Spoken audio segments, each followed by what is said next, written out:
What's up everyone, this is the Roommate Investor back with another video.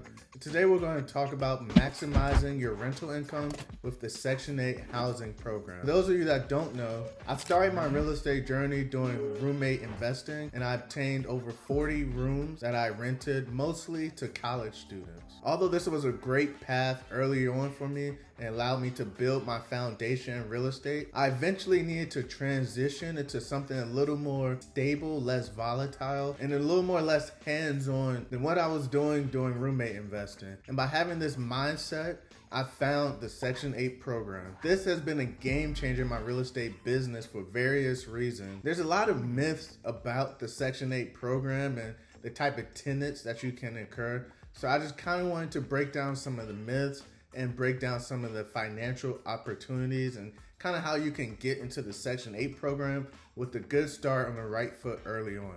I just want to get this out there. The Section 8 tenants are not bad people. They're not bad tenants. Yes, of course, you're going to have a spoiled apple every now and again, but don't let that ruin the bunch. I have mostly 80 to 85% Section 8 tenants, and I don't have any problems with any tenant. They're very communicative. They're very loyal. They will definitely take care of your property if you choose the right tenant, and they will stay there for a long time. The Section 8 program covers a portion of their rent or 100% of their rent. And if they only cover a portion, then they will just have to pay you maybe 10% or 20% or 40% depending on how much income that they make. What I love about this program, unlike traditional renters, say for instance they lose their job or cannot cover the rent for the month, you're still getting paid the government portion of your rent, which in return you're still able to make your mortgage payment in most instances without being set behind due to the tenant not being able to pay. This was a game changer for me because dealing with all the restrictions with landlord tenant rights and things like that, having to do evictions, you could be out of money 60 to 90 days or more dealing with traditional renters. These people also really want to make you happy and take care of your home because they want to be there for a long time.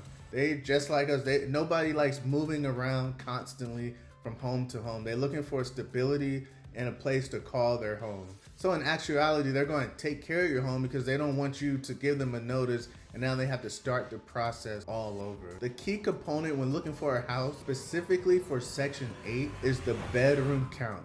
The more bedrooms, the more money that Section 8 is going to pay. And they're going to pay at least around 30% more than what the market rent of that property would be if you were not to do Section 8. This is the incentive in order for you to do the program, and this is how they get landlords in.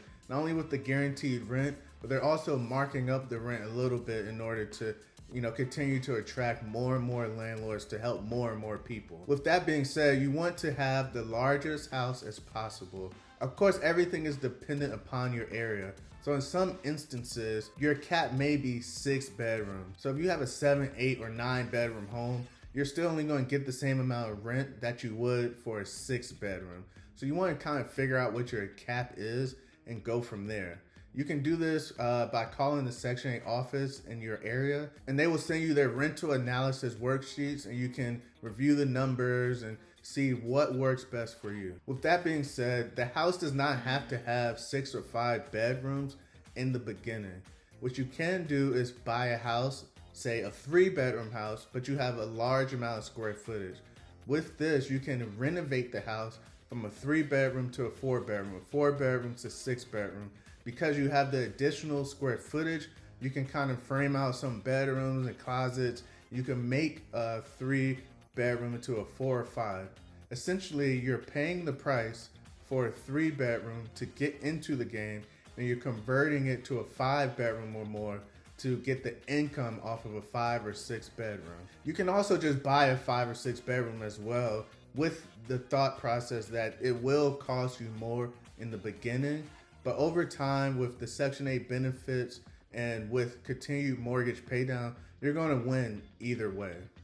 The best way to get started is contact the local Section 8 authority and maybe go to the meetings that they're conducting for landlord knowledge. Here you can network with other landlords, you can talk to the Section 8 representatives, and they will give you packets and answer any questions that you may need. All in all, the Section 8 program can definitely be a great benefit for you and your landlord journey, and it could definitely limit the amount of turnover and potential pitfalls that you may run into if you're just doing traditional real estate investing.